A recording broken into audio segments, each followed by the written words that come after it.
Hello and welcome to another video from toy-polloi. Today we're going to take a look at the twin pod cloud car released for Empire Strikes back in 1980.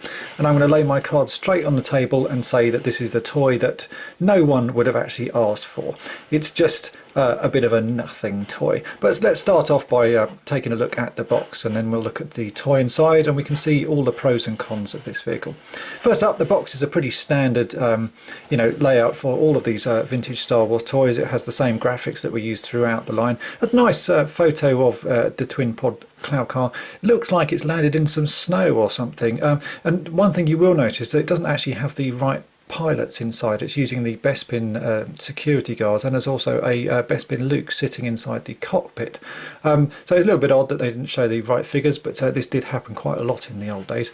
The box doesn't give you a great deal of information. It says on the front, contents 1 space vehicle with movable landing gear.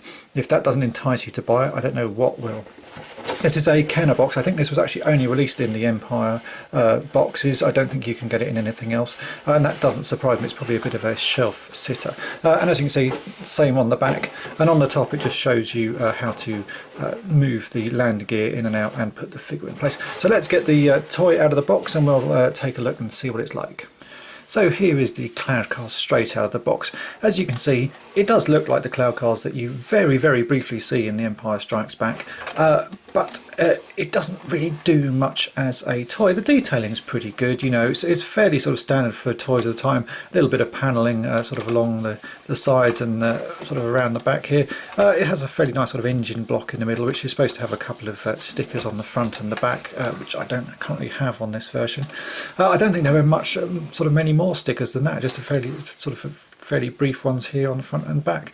And this is where you're supposed to sort of hold the toy so that you can fly it around and sort of do manoeuvres and that.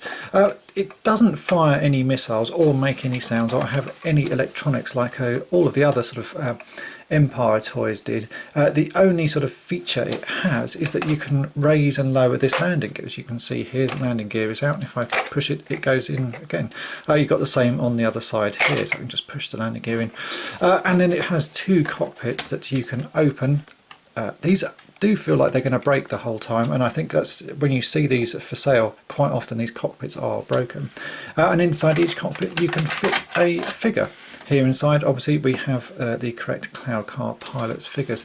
There's not a great deal of detail inside the cockpit either. If I just show you that here, you've got a seat. There's nothing really going on. It doesn't have a great deal sort of in there. Let's put these figures back in and shut up the lids. Overall, to me, this ship feels pretty cheap. The plastic they've used feels slightly different to the plastic that's used on the other ships. It feels more like some of the Mego Buck Rogers vehicles, and they're made out of a particularly sort of brittle, cheap feeling plastic. So I don't know whether because this is a sort of a coloured plastic that they've used, it sort of has a different quality to it, but it just doesn't feel very well sort of made. It feels like it's going to be quite easy to break and brittle.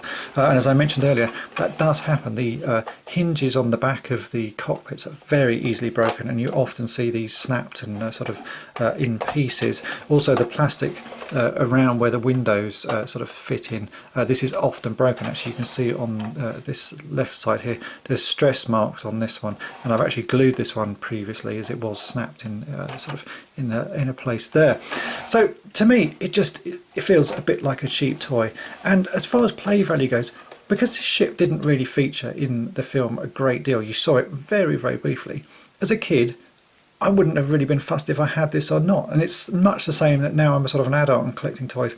A friend of mine gave me this, but it's not really that amazing a toy. It's nice to have in my collection because I like to try and, you know, have a complete set, but it's just a bit naff and it feels, I don't know, why would you want this as a toy? It doesn't do anything, doesn't fire any missiles, doesn't make any noises, and actually doesn't look particularly sort of exciting as far as a spaceship goes. So I just feel it's a bit of a filler toy, and not one that, you know, most people would want to get. And to be honest, you don't see them come up very often sort of on eBay or for sale anyway, so I'm guessing they didn't sell that many at the time, and that's why it was only released in the Empire boxes. If you're a collector though, obviously you're going to want to get one, and these are hard to find. But even though they're hard to find, they don't seem to sell for particularly high prices, so it shouldn't cost you a fortune to get one. But in my mind, it's the sort of toy that no one really would have wanted as a kid, and as a collector, I'm still not really sure that I want it. Hope that's been of interest to you, and thanks for watching.